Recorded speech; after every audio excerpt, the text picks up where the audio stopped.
ডুমডুমা লোকসংস্কৃতি বিকাশ মঞ্চৰ বঁটা বিতৰণী অনুষ্ঠান ছট পূজাত আধ্যাত্মিকতা আৰু স্বচ্ছতা গুৰুত্ব দিয়া ছট পূজা সমিতিক বঁটা প্ৰদান লোকসংস্কৃতি বিকাশ মঞ্চ নামৰ স্বেচ্ছাসেৱী সংস্থাটোৰ অসম আৰু অৰুণাচল প্ৰদেশৰ দুখন জিলা সামৰি প্ৰদান কৰা হয় এই বঁটা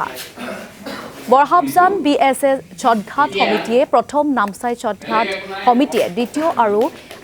কলিয়াপানী ছট পূজা সমিতিয়ে লাভ কৰে তৃতীয় পুৰস্কাৰ কাকপথাৰ হনুমান ছট পূজা সমিতি টিপুক তিনিআলি ছট পূজা সমিতি ফিলোবাৰী ৰমাই গাভৰু ছট পূজা সমিতিক প্ৰদান কৰা হয় বিচাৰকৰ বিশেষ বঁটা লোক সংস্কৃতি বিকাশ মঞ্চ এই অনুষ্ঠানটোৱে মই ছট পূজাত যিবিলাক ঘাটত পূজা হৈছিলে সেই ঘাটবিলাক তেওঁলোকে পৰিদৰ্শন কৰিছে কৰি তাৰ পৰা নিৰ্বাচিত কৰিছে কৰি কেইবাটাও গোষ্ঠীক কেইবাটাও তাৰমানে এই পূজা কমিটিক তেওঁলোকে বঁটা প্ৰদান কৰিছে অতি সুন্দৰ অনুষ্ঠান হৈছে ডুমডুমা ফিলোবাৰী হাবজান আদি কৰি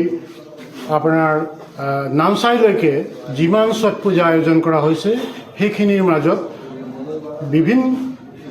জজ বা বিভিন্ন বিচাৰকৰ সহযোগ লৈ পেলাই তেখেতলোকে এখনি পুৰস্কাৰ বিতৰণ সমাৰোহ আজি ৰাখিছিলে আৰু